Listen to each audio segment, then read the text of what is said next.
I'm Betty. I'm 32 years old and a mom who works. I live with my husband and our son. I started working at my current company right after college, and I've been there for 10 years now. I took time off when my son was born, but I returned to work when he turned 1. Since then, I've been working hard in sales, and because of my efforts, I'm about to get a promotion. Lately, work has been even more enjoyable for me. My husband is 3 years younger than me and has been changing jobs a lot since before we got married. He dreams of starting his own business someday. He believes that gaining experience from different companies will help him become a successful entrepreneur in the future. But every time he switches jobs, it seems like he earns less money. I've always wondered if he's really learning new skills. Still, I felt I needed to support our family to help him achieve his dream. I wanted to believe in the man I loved, but he did something that hurt me deeply. During the first 2 years of our marriage, things were good.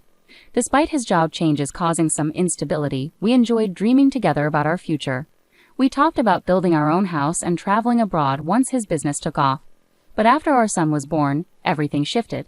He grew distant, especially once I went back to work after maternity leave. It made me see his true colors more clearly. He never liked doing household chores and avoided parenting duties. While I was on maternity leave, I managed, but once I returned to work, my days became incredibly busy. I'd wake up early to make breakfast, drop our son at daycare, work all day, then rush to pick him up, shop for groceries, and cook dinner. I was always on the go, wishing for help that never came. Despite having more free time, my husband refused to pitch in, even to drop our son off at daycare. When I asked, he worried it might look like he wasn't busy enough at work. I tried to reassure him that it's normal for dads to be involved, but he stuck to his reasons. To avoid arguments, I ended up shouldering everything between my early mornings, overtime at work, house chores, and childcare duties. I felt like I was being pulled in all directions, but I kept going for the sake of my family. It would have been helpful if someone could have talked sense into my husband. The only person he seemed to respect was my father-in-law, Phil, but unfortunately he was working in another state. Phil always understood and supported me, praising me for balancing my job and household chores, even during my pregnancy.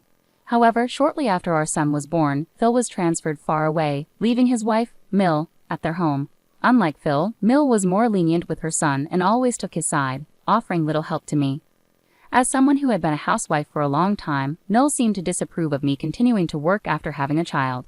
Perhaps she was also bothered by her son's unstable job history. She didn't like that I, as his wife, was achieving success at work. She often made sarcastic remarks about me neglecting my duties as a wife and mother by focusing on my job. She knew that I was the main breadwinner for the family, yet at one point she even suggested I quit my job, claiming it was cruel to leave our son in daycare for long hours. Maybe with Phil away, she felt lonely. She would occasionally visit us, criticize me, and then leave. It was really tough being criticized constantly, but I tried to understand that older people with traditional views might find it hard to accept my choices. I tried to accept it, but it hurt.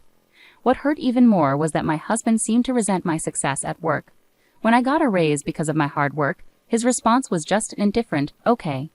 It saddened me that he couldn't even congratulate me. Things got worse when he started criticizing me, accusing me of becoming arrogant just because I earned a bit more.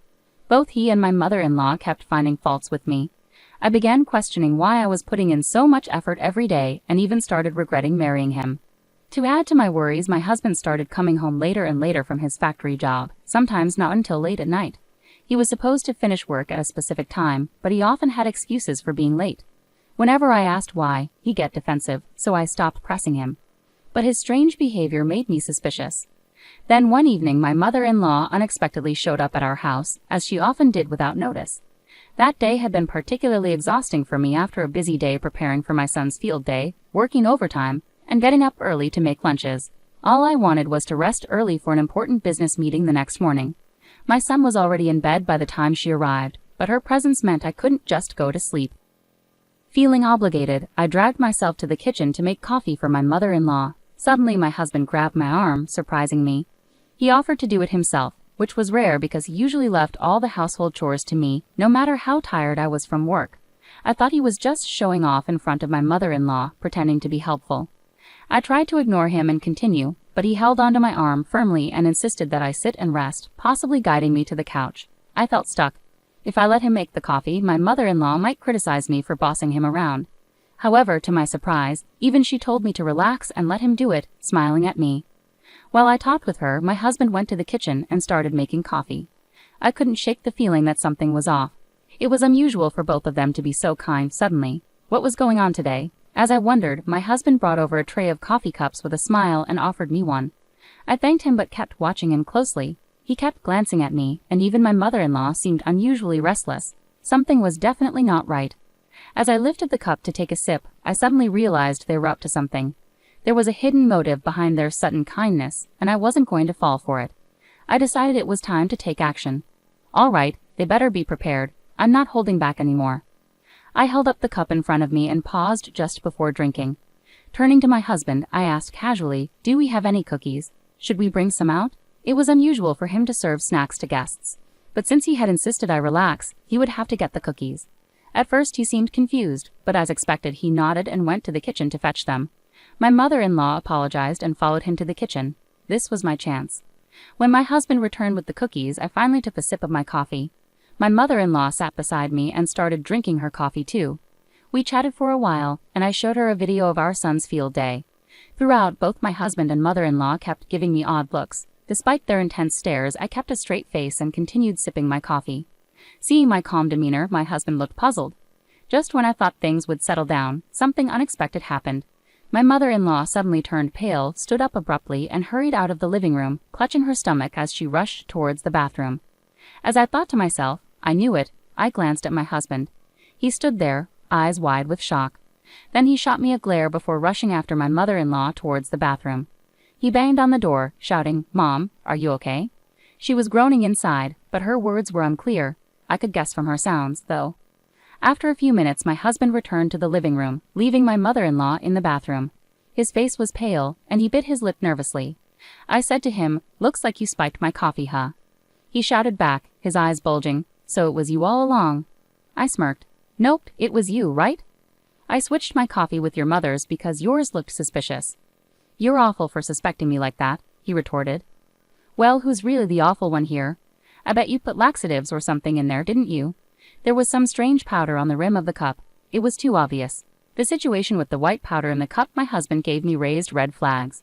If he had been someone who regularly made coffee, I might not have been suspicious. However, he never did household chores, and my mother-in-law tended to take charge. Their sudden niceness and insistence that I relax seemed too good to be true. I watched my husband closely and was cautious about the coffee he offered me. Eventually, he confessed. He admitted he had planned to sabotage an important business meeting I had the next day by making me sick. If their plan had succeeded, I would have had to cancel the meeting or risk embarrassing myself by needing frequent bathroom breaks, potentially damaging my reputation at work.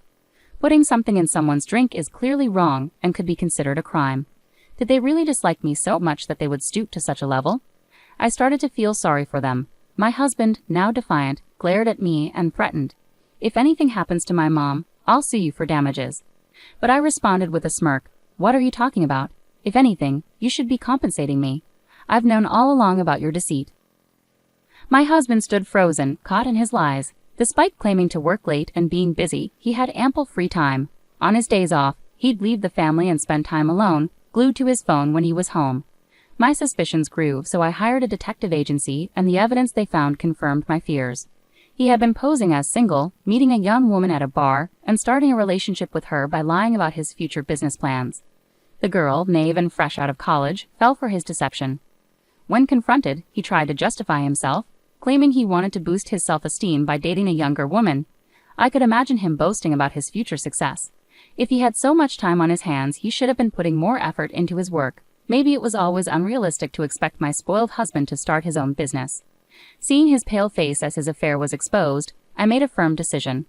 "Let's get a divorce. You'll have to pay me compensation and child support," I told him. Reluctantly, he agreed, but he added, "I'm taking half of our savings.